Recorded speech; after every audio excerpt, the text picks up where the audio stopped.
करते कूले कुंजन में गुंजन भ्रमर, रस भरी मंजरी रस लुटाने लगी, प्रेम पानी में डूबा दीवाना जिगर, विष्णु भगवान वन में विचरते रहे, हो गया कांतिका मन में शिव से मिलन, कर नमन शिव जी बोले बचन हो नरम, आपकी लीला जग में निराली सुजन।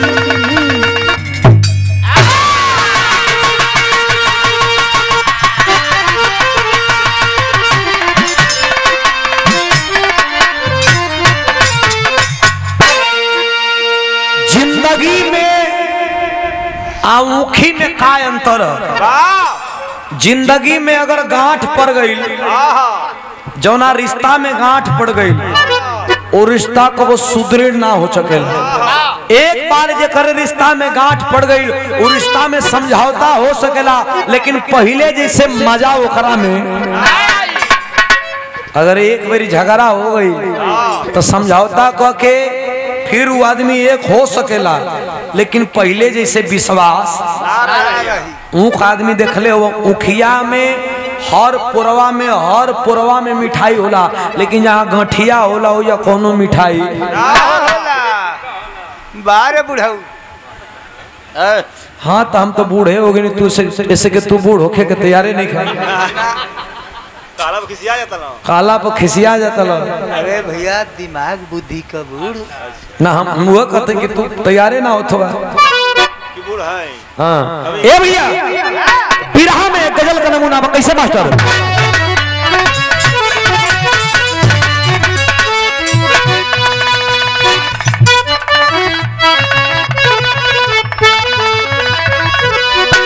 बड़ा पुरान गजल बा, हमारे चाचा दादा लोगन के जमाना का बात।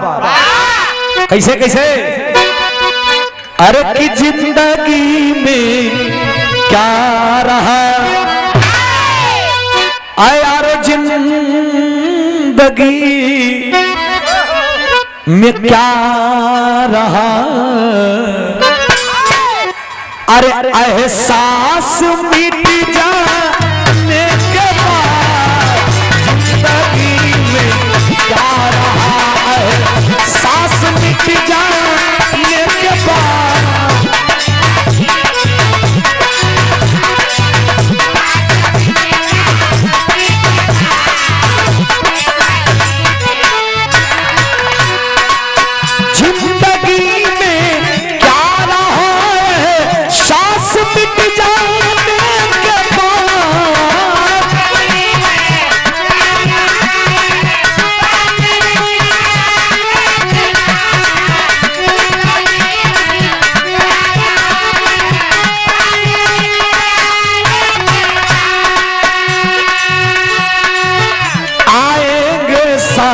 जन मेरे आएंगे सा, जन मेरे संग गुजर जाने के बाद,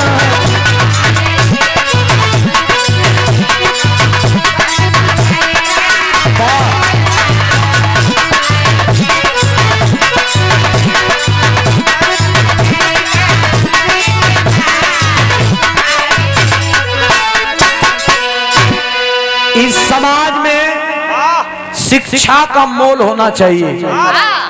आज हिंदुस्तान के लोग राजनीति में कदम रख रहे हैं। हिंदुस्तान के लोग जितना पहिरावा ओढ़ावा पर, जितना गहना पर, जितना मोटर कार पर, और जितना घर कितना बढ़िया बनवा दे ये करा पर ध्यान देता ना, उतना शिक्षा पर ध्यान इतना भैया लोग बता दें, इतना पंच परमेश्वर लोग बता दें। एक दिन पहले या 5 दिन पहले मोबाइल का रिचार्ज खत्म होके से पहले मोबाइल में रिचार्ज हो जाता, हो जाता बाकी नहीं भैया। 5 दिन पहले रिचार्ज खत्म होके से पहले कुल जोन बोले लागत हो कि आपका रिचार्ज 5 दिन में खत्म हो जाएगा, मतलब ऐसे पहले रिचार्ज आदमी कर देते हो। लेकिन बेटा का बेटी का पैसा बिना शिक्षा बंद हो जाता है, एकरा पर कोई ध्यान। क्योंकि हिंदुस्तान के राजनेता भी यही चाह रहे हैं, नहीं पढ़ेगा इंडिया तभी तो नहीं बढ़ेगा। हिंदुस्तान के राजनेता भी यही चाह रहे हैं कि अगर कुल पढ़ लिख जाइए तो आगे जाके सवाल करे। आई पढ़ ही लिखिया कुल ना कुल गुड़ गोबर नहीं है, न पढ़ले नहीं है, न कोनो सवाल।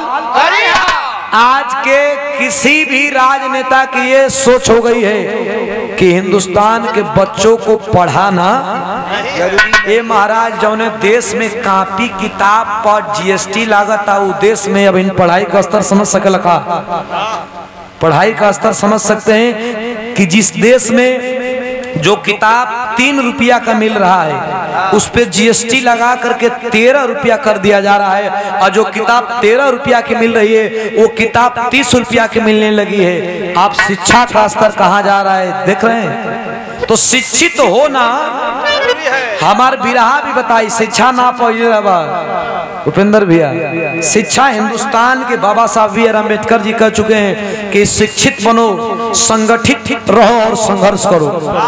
शिक्षा जरूरी है।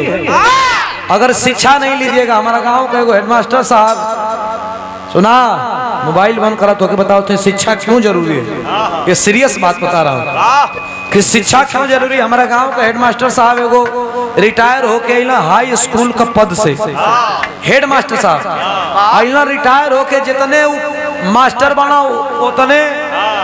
उतने पढ़रू उनकर लइका। पढ़रू का मतलब अपन नाम लिख ले तो आधा घंटा ही बतावे में लगे कि लिखले कहाँ है अपने नौवा के। एक आध को बाला नहीं, 5 गांव में एगो गांव ऐसा बेटा जी की लिखे के लिख दे, लेकिन अपने राइटिंग समझ में आई नहीं। माने मास्टर साहब अपनी गांव की मैं बात बता रहा हूँ कि शिक्षा क्यों जरूरी है। मास्टर हेडमास्टर के पद से रिटायर होते हैं और उनका बेटा नाम तक लिखने नहीं आता है। मास्टर साहब कहना कि अरे यार तो इज्जतिये चल जाई भैया, तो हम 500 रुपया दे के कह ले, लेकिन हमारा मरला के बाद राज रियासत समारी कैसे। जिला का सबसे टॉप मास्टर के नौकर ट्यूशन लगा दल, और 2 महीना पढ़ाने के बाद हेडमास्टर साहब बोले कि मैं ट्यूशन इसलिए नहीं कराया, मैं पढ़ा सकता हूँ लेकिन किसी भी बेटा अपने बाप से पढ़ना नहीं चाहता है। हेडमास्टर साहब 2 महीना के बाद होकर परीक्षा लल, जौन मास्टरवा पढ़ावत रहल उ हेडमास्टर साहब आज लड़का पढ़त रहे तब कहला कि अच्छा आज परीक्षा ले लेते ही भैया, आज परीक्षा ले लेते ही। मास्टर साहब से कहला कि अच्छा हमार लड़का के का सिखैले बा। कहला तो लड़का ढेर तेज हो गइल बा पहले। कहला जैसे में, कहला 2 को पढ़ा के सुना दे। कहला 2 का 2 2 दिन 4। कहला तो ठीक बोलत है यार। कहला 20 का पढ़ाओ। कहला 20 का 20 20 दूनी 60। अरे जौन मास्टर साहब कोचिंग पढ़ाओ तो कहला रे गजब चला गजब। और हेडमास्टर साहब कहला कि पहले मास्टरवा के मारी कि पहले अपन लइकवा के मारी। 20 दूनी 60 का था तो ताली बजाओ था मास्टर वे डंटा निकलना। कहला पहले मास्टरे के मारल जरूरी है। कहला ये बताओ कि पहले 20 दूनी 60 का था तू ताली बजाओ था। कहला तू ना मनबा हेडमास्टर साहब तो लइकवा 2 महीना पहलवा होता तो 20 दूनी 100 कहत रहे। मारत के 60 पे लिया 2 महीना कौरी मोहल्लत दा, हम 40 पे लिया गारंटी हमार है। तो इस शिक्षा जरूरी है। मार के पीट के गरीबी में कैसों शिक्षा होखे के, अन्यथा बिना शिक्षा मनुष्य पशु के समान है। कहानी कहाँ का बा? कहानी कर्नाटक से लेवल गई। कर्नाटक कांति कानन वन में विष्णु भगवान, क्षमा करेंगे केरल से, विष्णु भगवान और शंकर भगवान घूमत बड़न। जब विष्णु भगवान के शंकर भगवान घूमल तो शंकर भगवान एक बात कलन, नजम कलाइन बा कैसे मास्टर।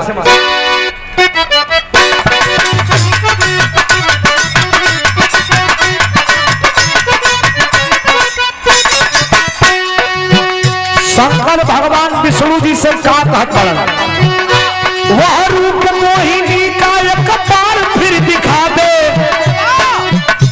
वह रूप मोहिनी का एक बार फिर दिखा दे, मैनों की प्यास पल में परमात्मा मिटा दी।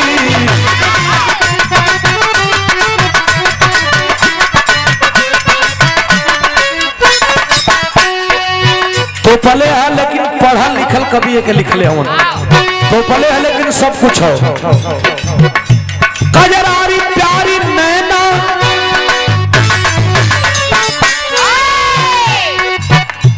कजरारी प्यारी नैना पतली बहुत कमर थी लगता 16 बरिस से अधिक नहीं उम्र थी। बस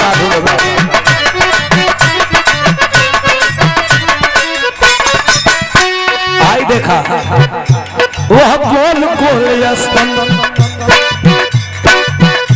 वह गोल गोल स्तन मन को लुभा रहे थे असुर और भस्मासुर को पागल बना रहे थे।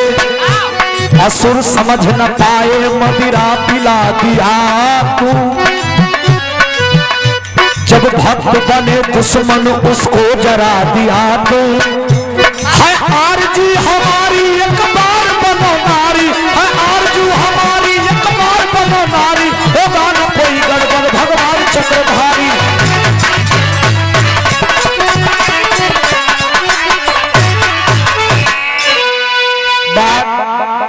बड़ा विचित्र विवाह कबो कबो बदलब का भैया बदला रात भर ही था। भगवान शंकर जी वन में घूमत हो विष्णु जी से भेंट हो गई। आज विष्णु जी से भेंट हो गई विष्णु जी से भेंट हो गई तो विष्णु जी के शंकर भगवान कहना कि भैया तू एक आध बेरी लड़की बनल का एकदम यार सभी नारी की बात हम बताओ थे विष्णु जी से और शंकर जी से बात बता। शंकर जी विष्णु जी से कहना कि एक आध बेरी तू नारी बनल का कहला हम बनल नहीं कहना समस्या हमके वहां ना कि तू नारी बनल समस्या हमके यहाँ कि तू नारी बनल रहा तो कुल समन्वय सही सही आगे रहा कपड़ा लत्ता गहना गुड़िया सही से आगे रहल का ओगरा ओगरा सही से आगे रह जब आगे रहल तब बताओ भैया कैसे नारी बन रहल। शंकर भगवान का बात सुनकर के विष्णु जी कहना ना ना भैया तू नशा का बड़ा आदी हुआ हम तोरे सामने नारी बना बनो का कहल मास्टर बिरहा में तरज लगत बा।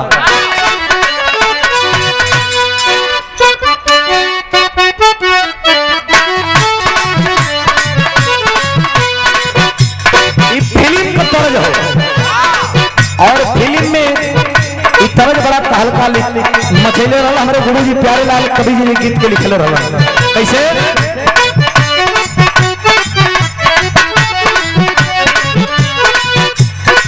गलतारू ऐसे जैसे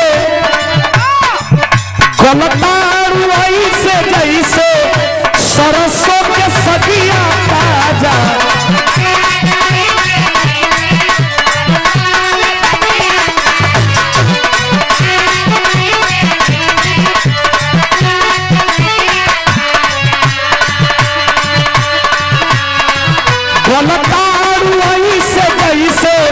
सरसों के सदियों धकेला दहिया जैसे धकेला दहिया जैसे पुअरा के लगिया राजा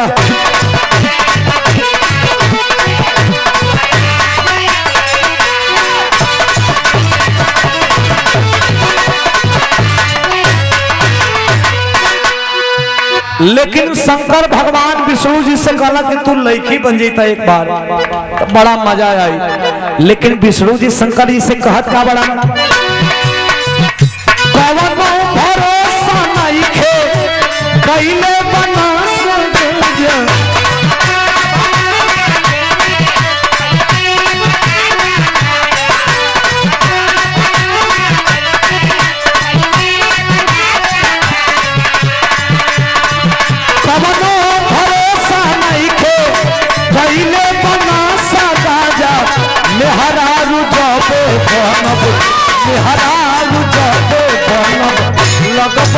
तुम्हारे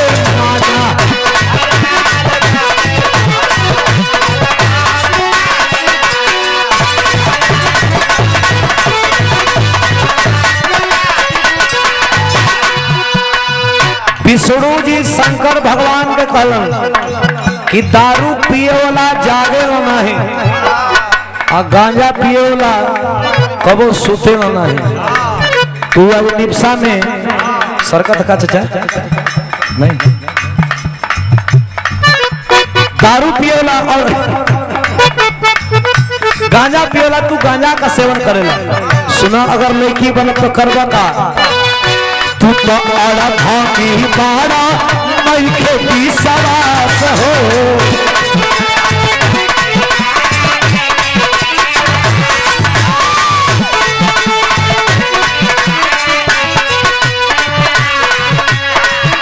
कांतावा से आवत नहीं फूलावा के पास हो।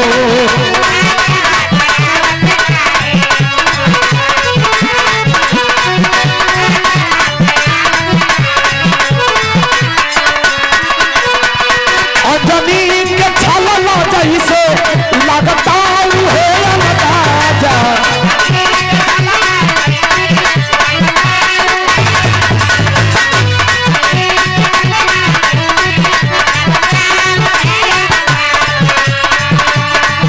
और जमीन के छलल जैसे लगता है अंदाजा। हरारू जाबे बनब हरारू जाबे बनब लगता तुम्हारे नाम।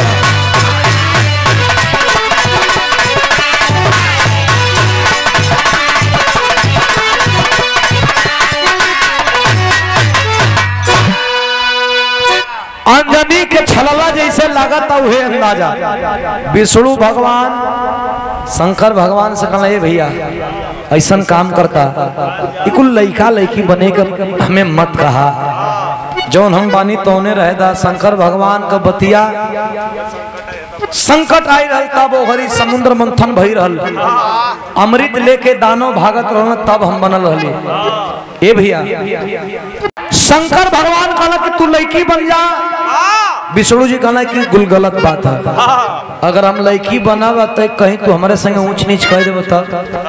शंकर जी कहला महाराज हम हूँ देवते हैं तू हूँ देवता हुआ एगो देवता का देवता पर विश्वास नहीं खेका देवता पर देवता का विश्वास बा लेकिन यहाँ केहू नहीं खे। तू गांजा पी ले वही नशा पर कोनो विश्वास बा हो। विष्णु जी और शंकर जी का वार्तालाप में शंकर जी एक बात कहत बड़न का मास्टर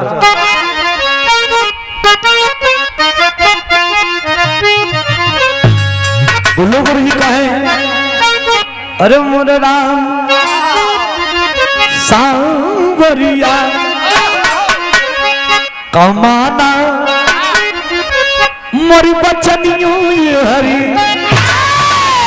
अरे शिव जी कहे शर्म से बिगड़ी नहीं पनिया पनिया पनिया। शिव जी कहे शर्म से बिगड़ी नहीं पनिया माना मोरी। शंकर भगवान शिव जी विष्णु जी से कहना कि कुल गलत बात है ये कोनो अक्षरंग हमके लगावा उगावा अक्षरम लगावा हम हूँ देवता हैं तो हूँ देवता हुआ कोनो दिक्कत ना हुई। कहना का मास्टर बिरहा में एक तरज लगत बा ऐसा मास्टर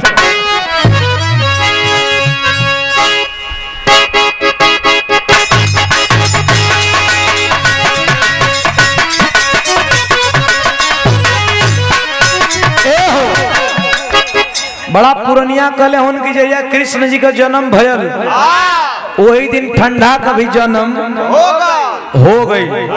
जैसे जैसे समय बढ़ेला तैसे तैसे ठंडा भी जवान हो जाला हो भैया तो लोग हो गई हो जाला। तीन रंगा बोला छुआ मर्दे एक रंगा बोला कि जैसे जैसे महीना बीतेला वैसे वैसे ठंडा भी जवान। अभी ठंडा सौरी में है कामा सौरी में लेकिन जब ठंडा जवान हुई वो समय का तरज लिखल गई कैसे मास्टर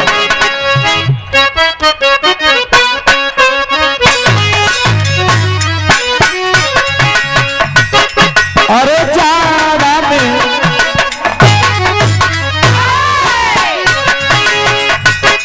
अरे जाड़ा में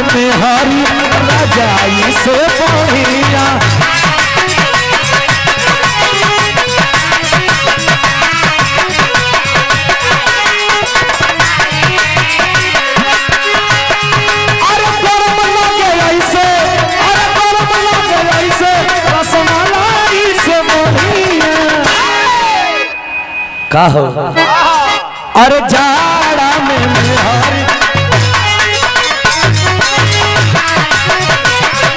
रजाई से बढ़िया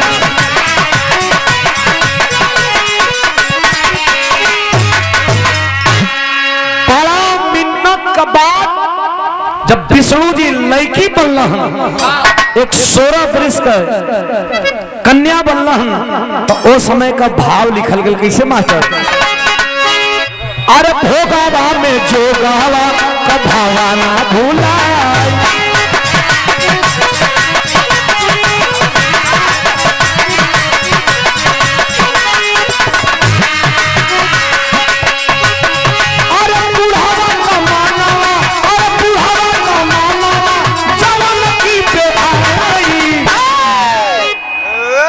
देखी चचा अरे भोगावा में जोगावा भावना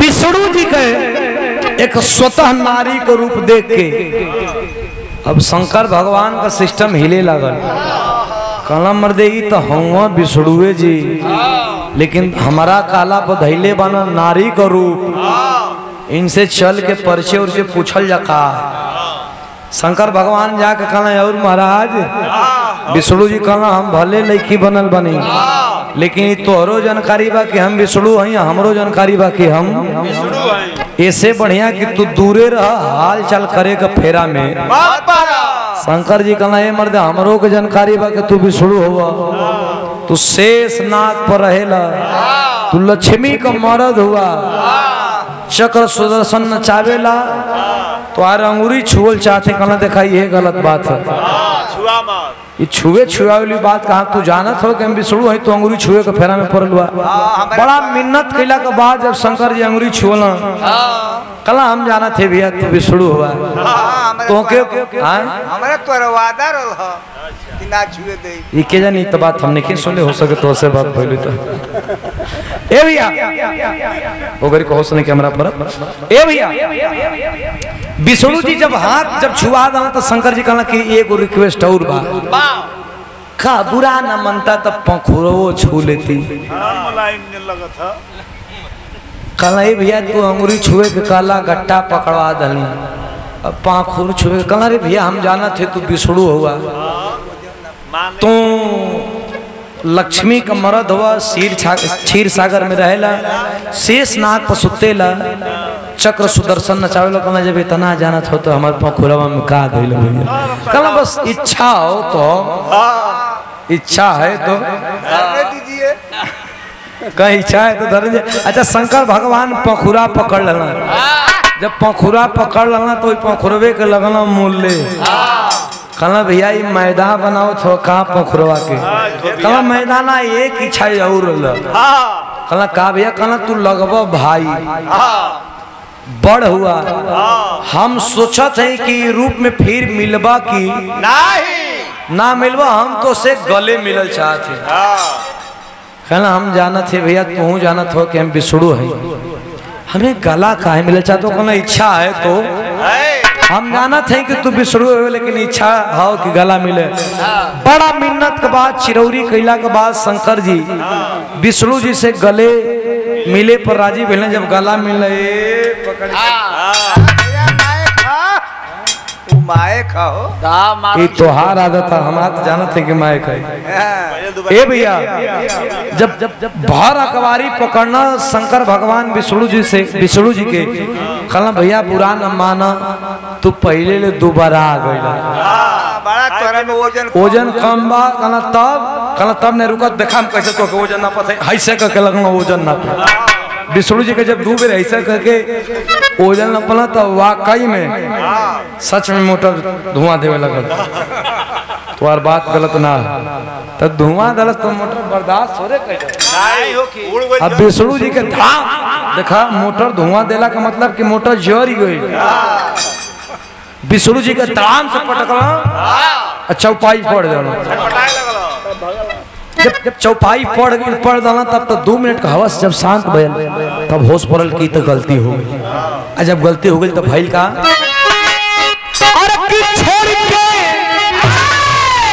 छोड़ के सुमान बन में बिसुड़ू पराए।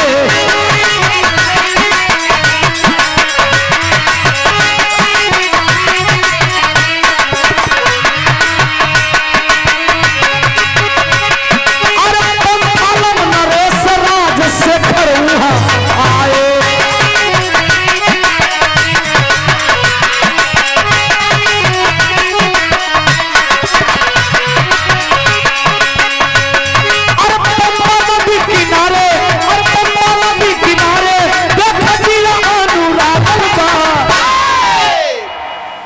दो मिनट का हवस जब शांत भयल तो विष्णु भगवान वही तो झंखत हम पूरा चौपाई पढ़ल। अब वो शंकर भगवान समझिए थोड़ा बात को, वहां से फरार हो गए। शंकर भगवान वहां से कैलाश पर्वत पे मुंह हमारा लुकावत भगवान की गलती तो हो गई। अगर इंसान सोच ले कि हमके गलती ना करे के है तब वो गलती हो जाए। जरूरी थोड़ा कि सोचला पर गलती ना हो। केहू सोची कि हमके गलती ना करे के तो जरूरी थोड़ा कि गलती नहीं। जब सोचबा कि गलती ना करे के तबे गलती। अगर 2 मिनट पहले ब्रेक लेके दिमाग के शांति करके सोचला कि गलती करब एकर परिणाम कोई गलती हमके ना करके तबे गलती हुई। अगर ना सोचबा तो गलती का है सोचलबा तो करे पर दिमाग भीड़ रही और ना ही चाह के भी गलती हो जाए। ए भैया भगवान शंकर चल दिए। अब शंकर भगवान का देवल निशानी वेद में लिखा गया है कि पहले आदमी आंख से आंख मिल जाए, आंख से आंख मिल जाए तो वेद हमने बतावेला कि गर्भ रह जाए। एहन वेद कहला भैया कि केहू को कान में बोल देला पर केहू को लड़का हो गई, केहू को कान में फूंक देला पर केहू को लड़का हो गई, केहू को मुंह लगा गई तो लड़का हो गई। आंख से आंख लड़ गई तो हमने वेद बतावेला, हम ना बताओ थे। बतावा ये उदल अभी खींचा कब्बे का तकते हो जाए। दृष्टि भोगे ना भइले का माने दोनों आदमी कब्बे का तकते हम तो मान लो आप लोग के ताकत है तो 5 आदमी पे जात है निगाह कहा लड़का होता माने हमने का आपका कब्बे का निगाह में लेकिन लड़का होता ना होता। लेकिन हमने का वेद बतावेला कि पहले जे केहू के ताक दे तो लड़का हो जाए।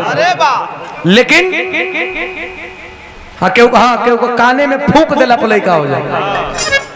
अच्छा मोबाइल से लड़का खैरी तो हमन का वेद नहीं बतावेला। खैर का कहता हूँ भैया तू अभी नहीं पहुआ जाए के घरे बदे मत हम कहीं के तो के लखेत के नीचे के अभी नहीं पहुआ का मतलब है ठीक नहीं इतना भैया लोग जुटल बनी तनी बात अब सीरियस हो गई। शंकर भगवान जब जैना कैलाश पे और कैलाश पे गईना विष्णु भगवान झंखत पड़न। विष्णु भगवान झंखत पड़न की ई जवन गलत काम हमरे संग भइला आज नहीं तो काल ई बहरी आई। जब बाहर हुई तो केकरा के काम हो दिखाई के का जवाब दे।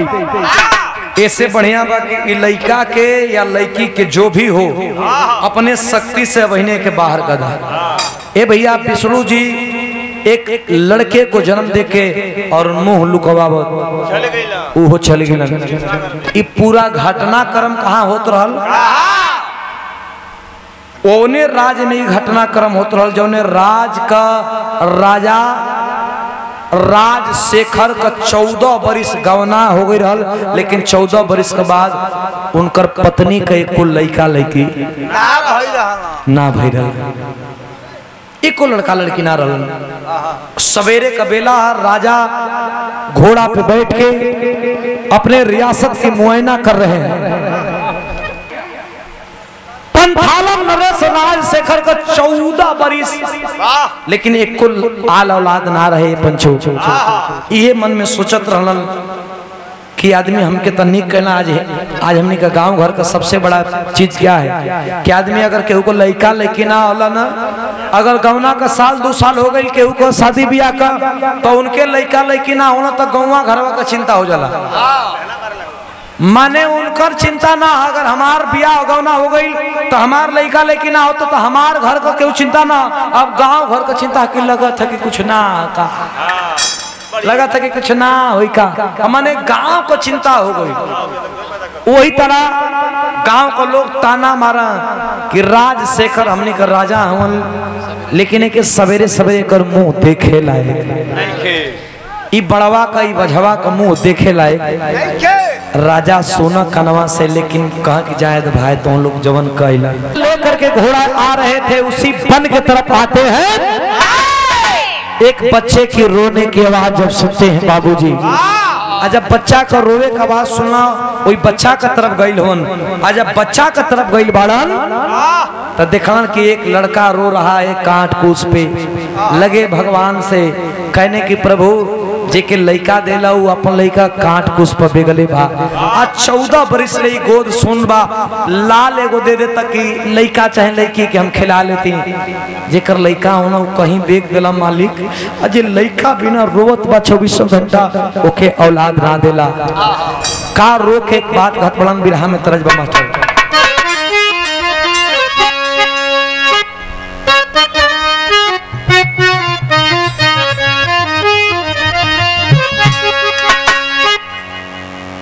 माई बहन लोग तरज गावेली। हमारो घर में माई बहन बाड़ी, आपको को घर में माई बहन बाड़ी, सबके मुखी पता ही भाई भैया। जब बिटिया बैठेली माड़ो में तो वो समय कुल माई बहन लोगन कुल तरज गावेली भैया। कैसे? अरे माई कहेली बेटी नियरी बियाह बेहू बाबूजी कहले बड़ी दूर माई बहन लोगन एगो और तरज गावेली का कि झाझर मारुआ जन छा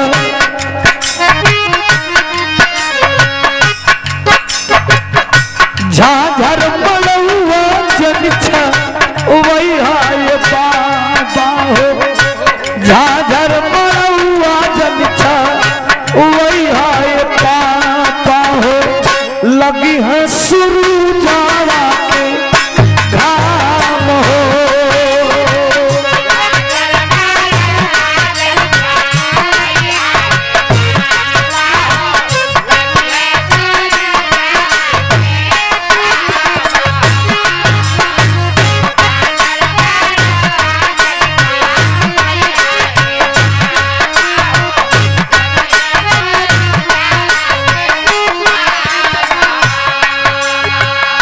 एक ओरी बैठे हमारा नैहर के लोग आवा हो,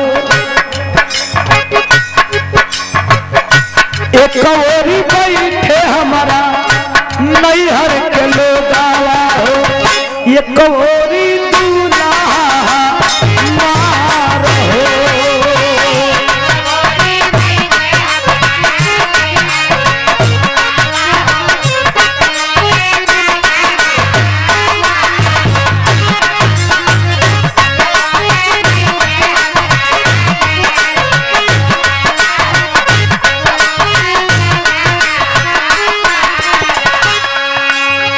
लेकिन राजा उस बच्चे को उठा करके मन में सोच गए कि हमके औलाद नहीं मिलल तो का मिलल, हाई पावल लड़का के अपन बेटा जैसन प्यार करब, आ अपने बेटा जैसन के मान सम्मान दे।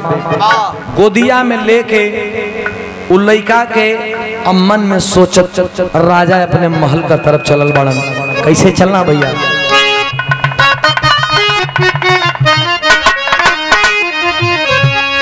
अरे गुनता गुनता राजा लौटे भवाना हो, गोदिया में लाला नाऊ ठाया हो।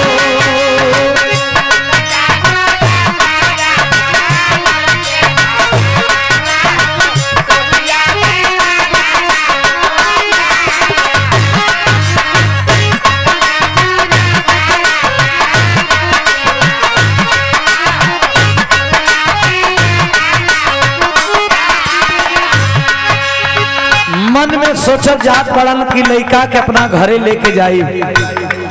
लड़कवा का नाम रखाई, अगर केहू कही कि राजा कहाँ से लड़का ले ला तो का कह छोड़ दे का, लेकिन एगो मन का तरना लड़का के अपन बेटा बनाई। निहसनतान राजा रानी के भवाना हो, निहसनतान राजा रानी के भवाना हो, 24 खुशी गईली आ रहो।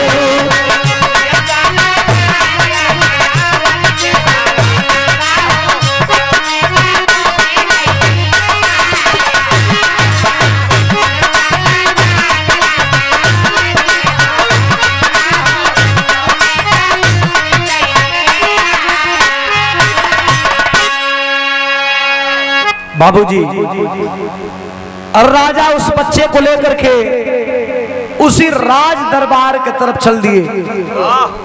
आज अब राज दरबार की तरफ चलना है, गोदी में बच्चा देख करके रियासत के लोग नाना प्रकार की बात करने लगे।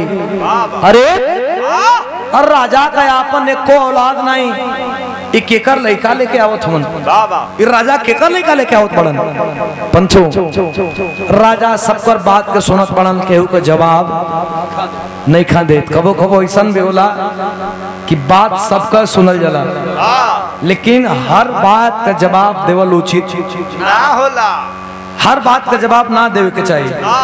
लोग चाहे ना कि हमार बात का केहू जवाब दे, जरूरी थोड़े बा कि हर बात का जवाब समय आया अपन मेहनत सबके जवाब दे देला और सबकर मुंह पर ताला मार देला। ए भैया और राजा केहू के बात सुना छोड़ा जेके जौन बतियावे के बाद राजा है ना केहू कुछ कही थोड़ ले। ए भैया और राजा लेके गईलन उ लड़का का नाम मणिकांतन रखाई। आज जब मणिकांतन रखाई जब 14 बरिस का लड़का भइल बा। आहा सुंदर लड़का, माई लालन पालन कैली, बाबू लालन पालन कैलन।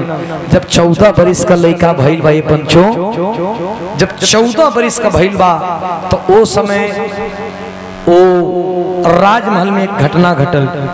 घटना ही घटल कि रानी के और राजा के अपने संपर्क से भी एक लड़का का जन्म भइल।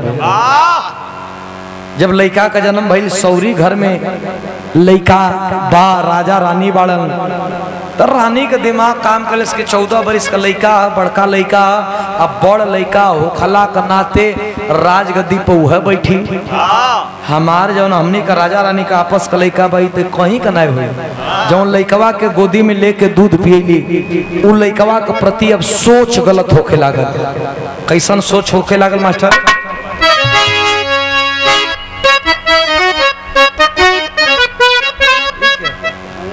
सोच गलत भइल बा। कैसे मास्टर?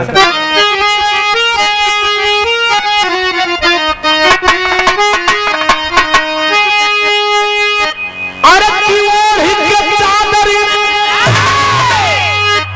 सुतली पाव फैलाई, धर्म के माई हो बहाना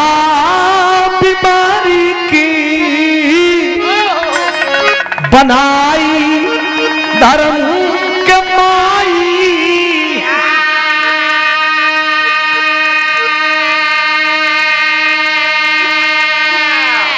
ए भैया ओढ़ सीटी नंद भैया ओढ़ के चादर मनों में सोचे लगली कि पावन लड़का राजा बने, हमार लड़का केहरो का ना हुई। मन में सोचे लगली का कल की अरे हमारे जियला के दुनिया में बस ये कही दवाई हो, अब बागिन के ना दूध बघेला दे तो कोई पियाई हो। कोई सौरी घर में सुतर वाली त्रिया चरित्रम दैबो न। एक माई जो ने बेटा के दूध पियले बाड़ी अपन बेटा होते लगली ओकरा प्रति गंदा सोच रखे, कली कि हमरे जिले के दुनिया में बस कहीं दवाई हो। और राजा से कली कि राजा उ लइका का मौत हमके चाहिए। कला काहे हमार लइका कुछ ना रही, पावल लइका राजा बनी, एकदम ना षड्यंत्र हम करत बानी, शासन तू करी। का कहे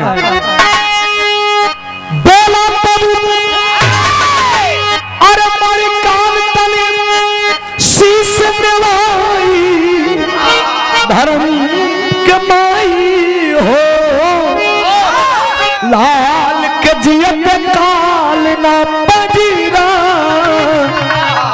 आई धर्म के माई।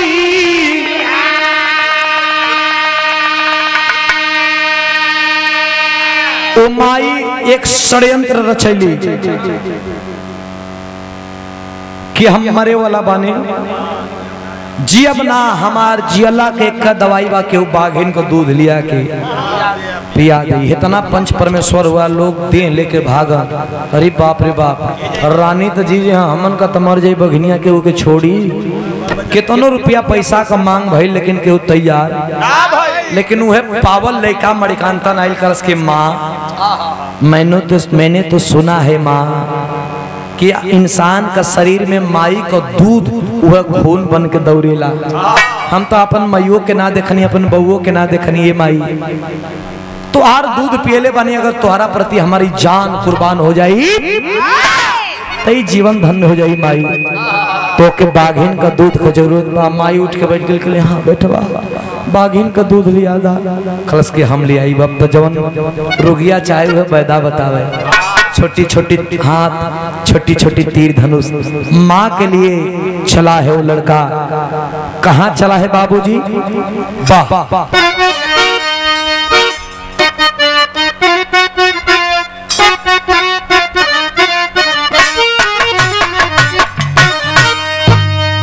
अरे की दुनिया में जे कर पाप, अरे माई तेजधारी भैया,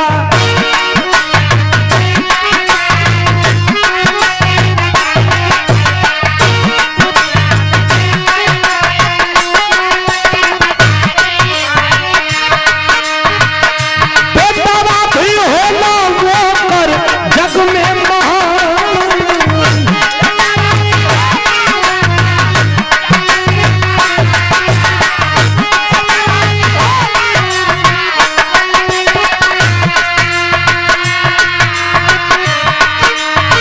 लेके धनुष पार मरी कांतन चली भैले भैया,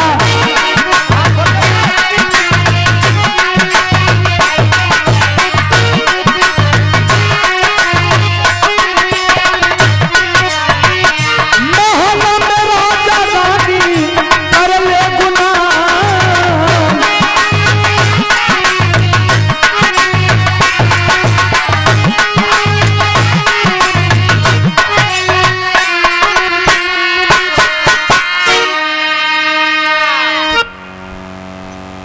राजा रानी महल में ई चिंता में हम के अब जाए केहू के मरहू के ना पड़ी, केहू के लगहू के। लइका अपन मन ने जात बता जाओ, का दिक्कत बा? ऐसे लाठी भी ना टूटी या सांप भी मरा जाए। लेकिन हम बताइला कवि जी बतावत बड़न कि दुनिया में जेकर बाप माई तेजधारी भैया, बेटवा भी होला वो कर जग में। बहुत कम ऐसा माई बाबू हवन कि बाबू को गुण बेटा में ना हो। 3 पीढ़ी तक बाप को गुण बेटा में चलेला। काजी आई बहुत 500 में एकाध गो ऐसा आदमी हवन जोना में गुण ना लोकेला। अब ओके गिंजोड़ा कहा जाला। गिंजोड़ा एक होता है धान में होला ना, दुबला पप्पो होला गेला ओके। धान में गिंजोड़ा होला, ओकरा ओके गिंजोड़ा कहा जाला। जैसे देहाती भाषा के अगर बाप का गुण बेटा में ना मिले तो ओके गिंजोड़ा कहा जाला। शेर बिहार लिखता है ता इहे है। तो इतना भैया लोग जुटल बानी लेके धनुष बाण जब गयल हो पहुंचल हो तो वही पहुंचल जहां एकर जन्म भई रहल। वही बाघिन के देखलस, जब बाघिन का मान के देखलस, अब बाघिन के देखलस, बाघिन चलल बा शिकार करे बदे। तब तक तीर धनुष से मारा है, बाघिन का मुंह भर गई। दूसर का धनुष से मरले बा, दूसर का तीर से मरले बा, गोड़ छना गई। और जब छान के दूध लेके चलल बा महल का ओर, माई बाबू जब देखला हो बच्चों, कहला हो अपन जान की बाजी लगा दिया हम लोगों के लिए, हम लोग इसके मरने की कामना कर रहे हैं। नहीं चाहिए बेटा, तुमको आज ये राज तिलक किया जाएगा। कलश की बाबू ये राज तिलक हमारे छोटे भाई के मुबारक हो, हमके ये राज तिलक ना चाहिए। मैं तो एक सन्यासी हूँ और सन्यासी जीवन बिताना चाहता हूँ। का कहता मास्टर बिरहा में खड़ी का भाव बा,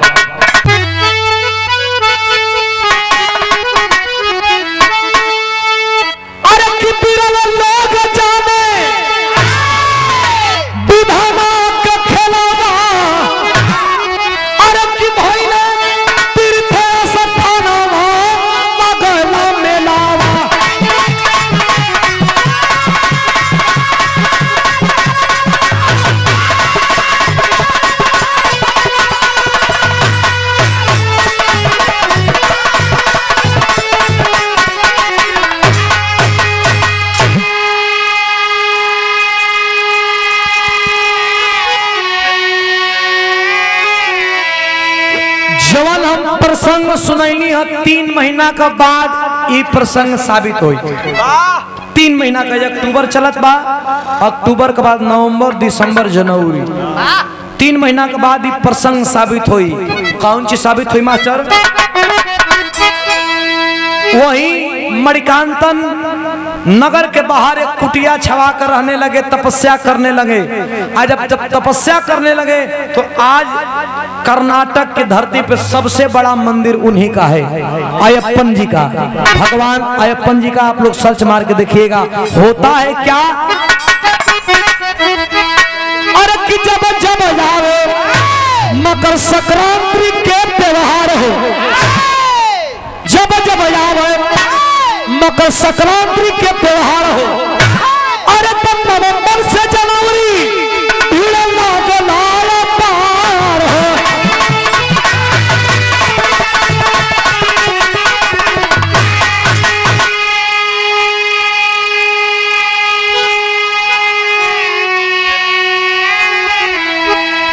अरे किस्सा धना रामा जहाँ गुरु चलावा, अरे भैले तीर्थ स्थानमा लगल मेलावा।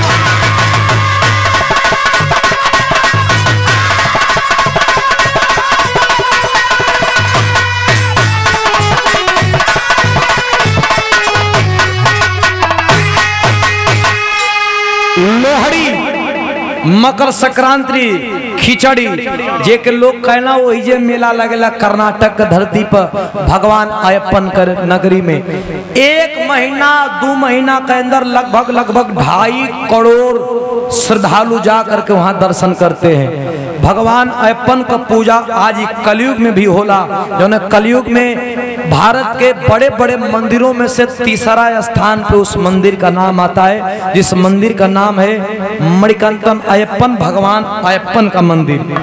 तो कहना है कैसे,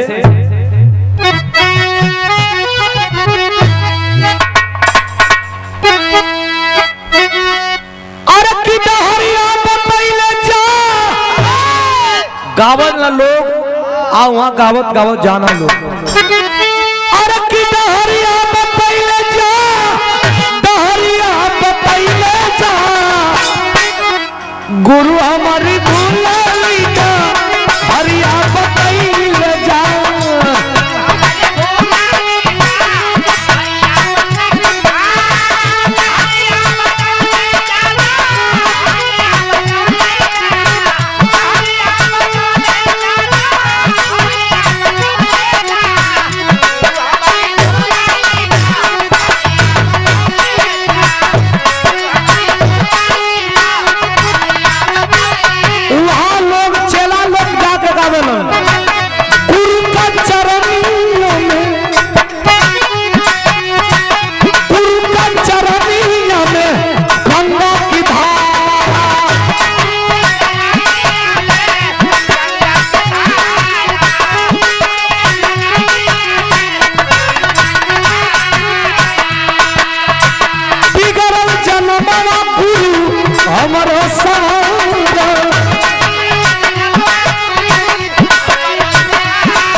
स्वामी जी सतेशगढ़ आश्रम में बैठे हैं। रुकबा वही सतेशगढ़ राजगढ़ एगो पड़ेला।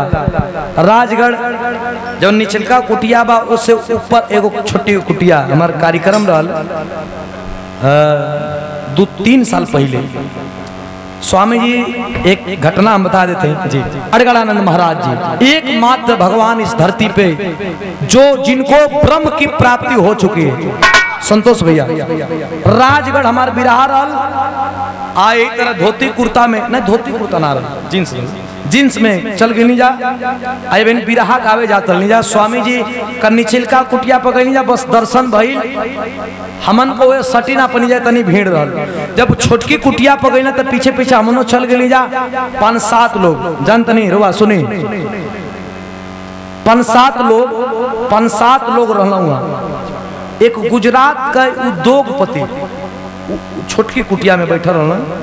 स्वामी जी के सामने की बात बताओ थे। एक गुजरात के उद्योगपति बैठा रहना, बड़ी बड़ी गाड़ी लेकर के हमनो पहुँचली जा। 4-5 लोग हमनो कर ली जा। तो हम तो लाखों को भीड़ में बोल देला गा देला। स्वामी जी के खड़ा बनी हम जो धन चकाना कि तुहू कुछ अपन परिचय दे दा। खड़ा बनी हमार बोली नहीं खे जाए। स्वामी जी साक्षात माला फेरत रहना, हम कहीं के कुछ बोली तो जोधन चा खड़ा भइलन। एक लड़का खड़ा हुआ गुजरात का जिसके पिता उद्योगपति थे, उसका बेटा क्रिकेटर बनना चाहता था। तो स्वामी जी से कहना कि भगवान हमारा बेटा क्रिकेट खेलना क्रिकेटर बनना चाहता हूँ। स्वामी जी कुछ नहीं कर बोला, ये माला फेरत रहा। माला फेरत रहा हम खड़ा बनी। तो जोधन चा हम ना बोले थे। जोधन चा कहना कि भगवान ये बिरहा गावे ना। स्वामी जी फिर कुछ ना बोलना, फिर कहना भगवान ये बिरहा गावे बिहार से बोलना। तो एक मेरे ऊपर ताक कर स्वामी जी कहना कैमरा पर झूठ ना बोला बा। आज स्वामी जी के सामने के झूठ बोल सके का साँच का झूठ तो स्वामी जी सब जानत हो। ऊपर एक मेरी ताके कहना तो ये बिरहा गावे तो का करी हम वही रही कौनो। मुस्कुरा के स्वामी जी कहना कि ये बिरहा गावे ना तो का करी हम कौनो आई रही का। हम कली मर्दे हम तो कुछ बड़ा सोचे वाली बात बोल रहा ना कि बिरहा गावे ना तो का करे हम कोनो ही नहीं का। हम बैठा तभी ना है, हमें तक खड़ा है। फिर एक बेरी एक आधा मिनट के बाद फिर भगवान ऊपर 3 साल पहले ओकर बाद हम फायदो जन ले। ओकर बाद स्वामी जी जब तकले ओकर बाद का फायदो ये आधा 1 मिनट के बाद स्वामी जी का निगाह ऊपर भइल। हमके देख के कहना कि अब बैठ जो, ये बहुत अच्छा गाता है या इसका सफर बहुत लंबा है। स्वामी जी अपने मुंह से कहना कि बहुत अच्छा गाता है, इसका सफर लंबा है, अब तो बैठ जो। इतना कह के जौन मलवा फेरत रहना वो मलवा झटकार के बेग दना जौन लइकवा कहत रहे कि मैं क्रिकेट खेलता, झटकार के बेग दना लइकवा से मलवा छूट गई। कहना तू क्या क्रिकेट खेलेगा रे, तुम्हारे पास बॉल आएगा तो कह के आएगा क्या कि मैं आया। स्वामी जी बोले कि तुम्हारे पास बॉल आएगा तो एक कह के नहीं आएगा कि मैं गेंद बॉल आ रही हूँ चाहे आ रहा हूँ, तो अचानक आएगा। तू क्या क्रिकेट खेलेगा, तू मेरे माला को नहीं रोक पाया तो तू क्रिकेट क्या खेल पाएगा। और वो करे बाद भी स्वामी जी का हम जानते हैं कि आशीर्वाद लगलो। करे बाद चैनल पर गई आप लोग का आशीर्वाद से, ओकरे बाद अइला के बाद आज सेवा करत हई। आप भगवान का जब आशीर्वाद लगल तो दुनिया के उका से जब स्वयं अपने मुंह से बोले हैं तो गुरु का चरणिया में, हाँ गुरु का चरणिया में गंगा की धारा।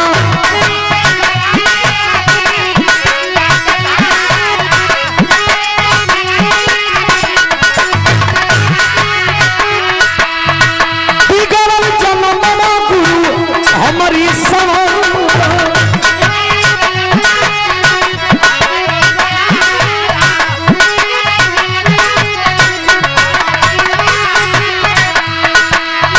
अरे हमारा